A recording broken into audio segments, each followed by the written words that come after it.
دوستو شاید یہ واقعہ آپ نے پہلے بھی سن رکھا ہوگا، لیکن آج میں آپ کو یہ واقعہ ایک ایسے عینی شاہد کی گواہی کے ذریعے سنانا چاہتا ہوں کہ جس نے یہ منظر اپنی آنکھوں سے دیکھا تھا۔ اگرچہ تاریخوں میں تھوڑا سا اختلاف ہے، لیکن اتنا ضرور کنفرم ہے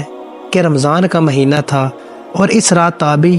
محمد بن حنیفہ کوفہ کی مسجد میں ساری رات رمضان کی عبادت اور اذکار میں مگن تھے۔ محمد کہتے ہیں کہ مسجد میں نہ صرف میں بلکہ میرے علاوہ کئی لوگ رمضان کی عبادت کر رہے تھے، اور جب صبح کا وقت ہوا تو مجھے علی کی آواز آئی کہ نماز کے لیے کھڑے ہو جاؤ۔ اب مجھے یہ اندازہ نہیں تھا کہ یہ الفاظ علی نے چوکھٹ کے باہر سے کہے تھے یا پھر مسجد کے اندر داخل ہو کر، لیکن اس کے فوراً بعد ہی میں نے تلوار کی ایک چمک دیکھی اور کسی نے چلا کر کہا کہ اے علی، اللہ کے علاوہ کسی کا حکم نہیں، حکم کا اختیار نہ تجھے ہے اور نہ تیرے ساتھیوں کو۔ دوستو محمد کہتے ہیں کہ پھر میں نے تلوار کی ایک اور چمک دیکھی اور مجھے علی کی آواز آئی کہ اسے پکڑو، یہ شخص بچ کر نہ نکلے، اور پھر لوگ ہر طرف سے اس پر ٹوٹ پڑے اور تھوڑی ہی دیر میں ابن ملجم کو پکڑ کر آپ کے سامنے پیش کر دیا گیا۔ محمد کہتے ہیں کہ میں بھی بھاگ کر وہاں پہنچا اور دیکھتا ہوں کہ علی کہہ رہے ہیں کہ جان کے بدلے جان ہے، اگر میں مر گیا تو تم اسے بھی اسی طرح قتل کر دینا جس طرح اس نے مجھے قتل کیا ہے، اور اگر میں زندہ بچ گیا تو اس کا فیصلہ میں خود کروں گا۔ یہ تھی اس واقعے کے عینی شاہد حضرت محمد ابن حنیفہ کی گواہی، اور اب میں آپ کو یہ واقعہ ایکسپلین کروں گا کہ اس روز آخر ہوا کیا تھا اور کیوں ہوا تھا۔ دوستو یہ سچ ہے کہ حضرت علی کو اپنی شہادت کے متعلق علم پہلے ہی سے تھا، کیونکہ اس کی ایک پیشن گوئی انہوں نے آپ صلی اللہ علیہ وسلم سے پہلے ہی سن لی تھی۔ آپ کی یہ پیشن گوئی مسند احمد میں موجود ہے، اور حدیث کے مطابق حضرت عمارہ بن یاسر کہتے ہیں کہ میں اور علی غزوہ ذی العشیرہ میں ایک دوسرے کے ساتھی تھے۔ جب راستے میں ایک جگہ پڑاؤ آیا تو ہم نے دیکھا کہ بنی مدلج کے کچھ لوگ کھجور کے باغوں میں کام کر رہے ہیں، تو علی نے مجھے کہا کہ عمار ذرا دیکھنا کہ یہ لوگ کس طرح سے کام کر رہے ہیں۔ عمار کہتے ہیں کہ پھر ہم انہیں دیکھتے رہے یہاں تک کہ انہیں دیکھتے دیکھتے ہم لوگ سو گئے، اور جب ہماری آنکھ کھلی تو دیکھتے ہیں کہ اللہ کے رسول ہمیں خود سے جگا رہے ہیں۔ آپ علی کے کپڑوں پر لگی مٹی دیکھ کر اسے جاڑتے ہیں اور کہتے ہیں کہ اے ابو تراب، دو آدمی بڑے ہی بدبخت ہوئے، ایک تو وہ جس نے سالے کی اونٹنی کی کونچیں کاٹ دی تھی، اور دوسرا وہ جو تمہیں سر پر ضرب لگائے گا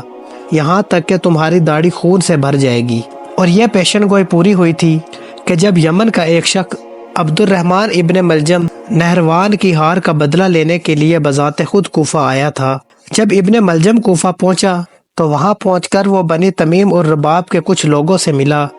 جو اس وقت بیٹے نہروان میں مرنے والے اپنے مقتولین کا ذکر کر رہے تھے۔ دوستو ان لوگوں میں اس وقت قطامہ نام کی ایک عورت بھی بیٹھی ہوئی تھی جو دیکھنے میں انتہائی حسین تھی، اور ابن ملجم چاہتے نہ چاہتے اس عورت کی طرف اٹریکٹ ہو ہی گیا۔ جب یہ بات چیت آگے بڑھی اور قطامہ کو ابن ملجم کی اپنے اندر دلچسپی محسوس ہوئی تو اس نے کہا کہ اگر تو یہ حسن چاہتا ہے تو اس کا تحفہ ہوگا 3000 درہم، ایک غلام اور علی کا قتل، جس پر ابن ملجم راضی ہو گیا اور کہا کہ ٹھیک ہے، میں یہ تحفہ دینے کے لیے تیار ہوں، لیکن کیا تم کسی ایسے شخص کو جانتی ہو جو اس کام میں میری مدد کر سکے؟ اور تب قطامہ نے اسے مزید 2 لوگوں سے ملوایا، ایک تو وردان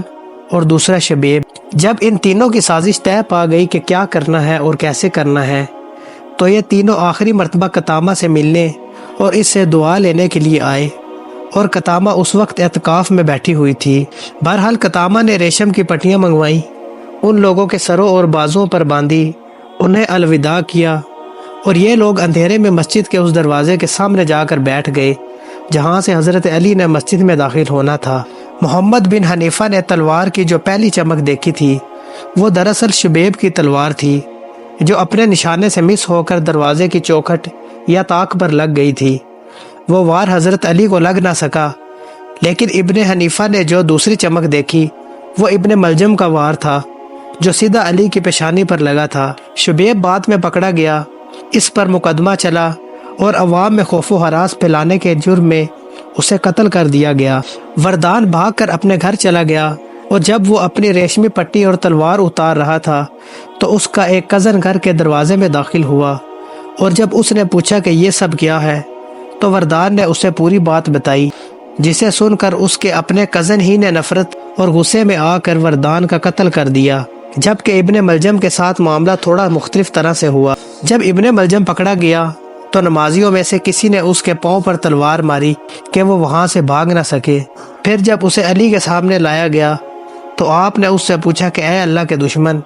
کیا تجھ پر میرے کوئی احسانات نہیں؟ تو اس نے کہا کہ ہاں ہیں۔ تو علی نے پوچھا کہ پھر تو مجھے قتل کیوں کرنا چاہتا تھا؟ تو ابن ملجم نے کہا کہ میں 40 دن تک استخارہ کرتا رہا کہ مخلوق میں سے جو بدترین خلائق ہو وہ قتل ہو جائے۔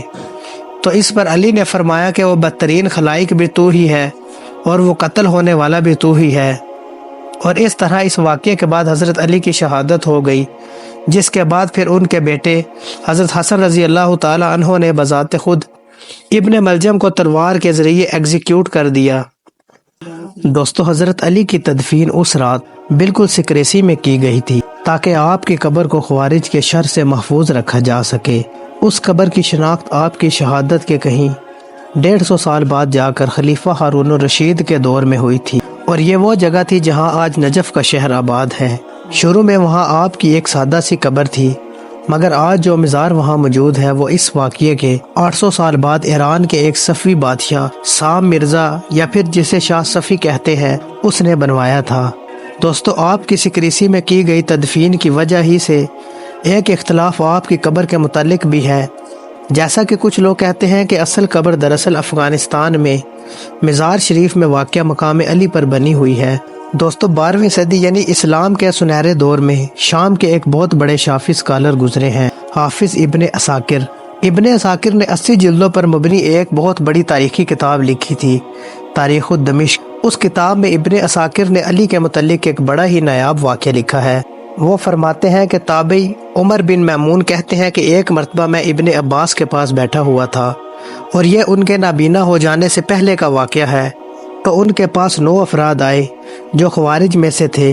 اور انہوں نے کہا کہ اے ابن عباس، ہم آپ سے اکیلے میں بات کرنا چاہتے ہیں، لہٰذا یا آپ ہمارے ساتھ آ جائیں یا پھر ان لوگوں کو یہاں سے اٹھا کر بھیج دیں۔ تو ابن عباس نے کہا کہ میں ہی تمہارے ساتھ آ جاتا ہوں۔ عمر کہتے ہیں کہ ہمیں نہیں پتا کہ انہوں نے ابن عباس سے کیا بات کی، لیکن ہم دیکھتے ہیں کہ ابن عباس غصے میں اپنے کپڑے جھاڑتے ہوئے چلے آ رہے ہیں اور کہہ رہے تھے کہ افسوس، انہوں نے ایک ایسے شخص کے بارے میں زبان درازی کی کہ جو 10 ایسے فضائل کا مالک ہے جو اس کے علاوہ اور کسی میں نہیں۔ انہوں نے ایک ایسے شخص کے بارے میں زبان درازی کی جس کے متعلق اللہ کے رسول نے جنگ خیبر میں کہا تھا کہ کل میں اسے بھیجوں گا جسے اللہ کبھی رسوا نہیں کرے گا۔ وہ شخص جسے اللہ کے رسول نے سورۃ توبہ دے کر بھیجا تھا کہ وہ مشرکین سے برات کا اعلان کر دیں، اور کہا تھا کہ اس سورت کو وہی لے کر جائے گا جو مجھ سے ہے اور میں اس سے ہوں۔ وہ شخص جس کے بارے میں آپ نے فرمایا تھا کہ اے علی، تو دنیا اور آخرت دونوں میں میرا دوست ہے۔